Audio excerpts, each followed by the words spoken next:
I'm your host, Davina Shensky, and you're listening to Live Without Limits, Reach Personal Success on a Daily Basis.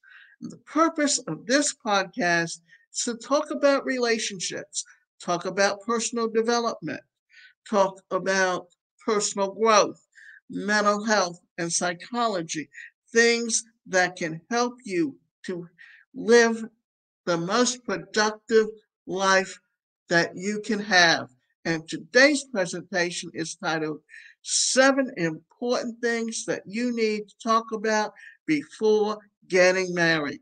And I feel this is a very important topic because in past centuries, early on, marriages were often made by a marriage broker, or they were basically not two people coming together with a common interest and love between them, but they were more of arranged marriages.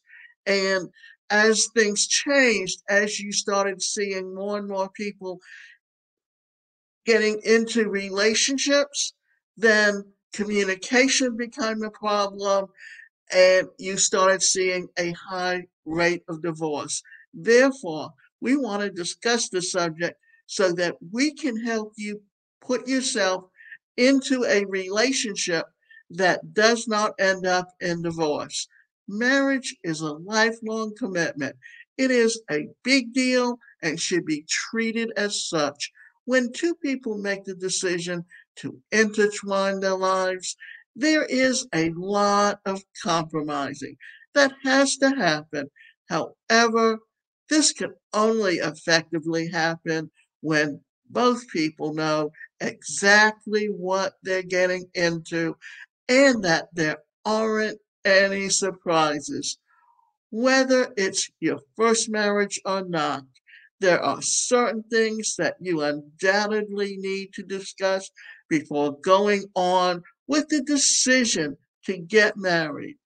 And so this presentation will be talking about the things that are of utter importance for you to think about. The seven questions to ask before getting married. Do you want to have children?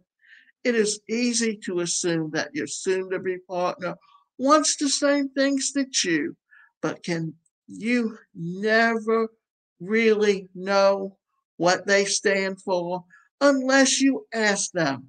So the people also like the company of kids, but that does not mean that they want children of their own. So, how do you want to raise your children? If both of you want children, it is also essential to make sure that you are on the same path and understand what it is that you want regarding how you want to raise them. The parenting style that you want to go for should be complementary and not contradicting. Nobody would want to have children with someone and not agree on how to raise them. So, where would you want to live? If you're getting married, there is a high chance that you will end up living together. Agreeing on where you want to live is certainly an important aspect. You might not necessarily agree on the exact location, but if you both agree on a broad idea, the city or countryside, then that would be a great start. So, how do you handle finances? And this is a big one because we don't think about it, but often people can have different ways of thinking about their finances and not really understand that where you come from, how you manage your money. Often that's something that is not always talked about. So this might seem like an uncomfortable topic, but it should be addressed. Finances are one of the most significant divorce rate factors. In order to avoid uncertainty of financial differences, it is crucial that you get an idea of how your potential partner handles finances. Know where they stand in terms of debt and savings. How do you want to handle finances? Would you want to have a joint account or split bills equally or split it proportion with your earnings? How do you intend on investing in the future? Here's another thing to think about. I remember when I was taking Toastmasters, there was someone in there that was in the process of getting divorced, and he was a financial advisor making good money, but he literally quit his job so he would not have to support his ex wife. Would you want to change your name? In most cultures, the norm is that the wife takes the husband's surname. However, for a wide range of personal reasons, people also opt for other options like keeping their maiden names, having a double barrel surname, or even joining the two surnames to create an entirely new surname for the couple and their children.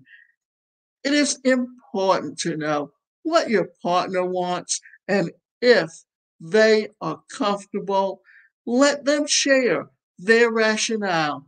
This way, you will not be surprised should your partner decide to go for something different from what you had in mind. So, how important is religion to you?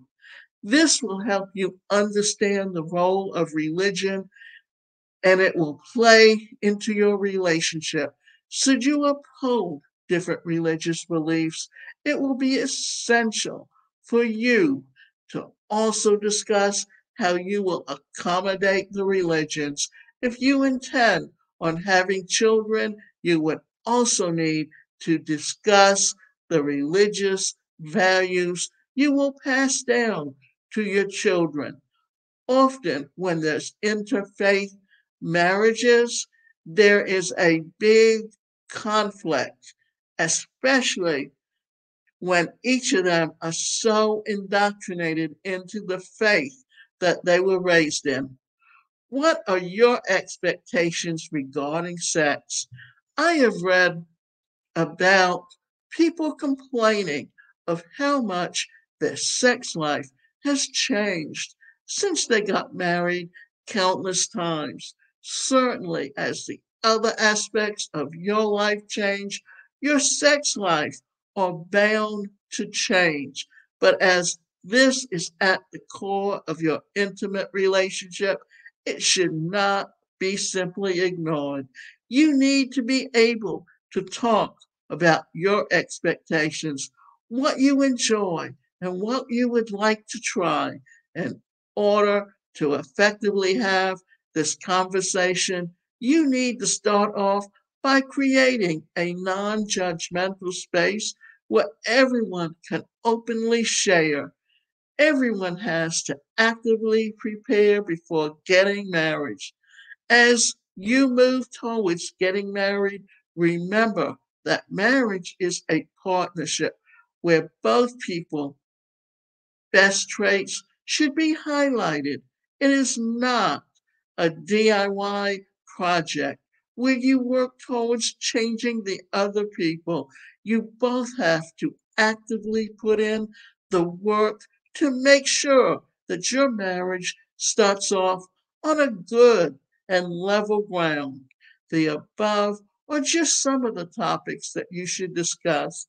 There are plenty more important things such as general lifestyle, diet, mental health, family history, and goals, both long term and short term, that you should talk about. However, sometimes we realize that after marriage that there are things we forgot to talk about before marriage. That is not the end of the road, and you can still have an important discussion even after marriage. After, oh, remember that people change. Sometimes the people who we were 5 years ago can't even recognize the people we are today. Similarly, we can't expect that your partner not change and grow, embrace the new things, and always work towards having the marriage of your dreams.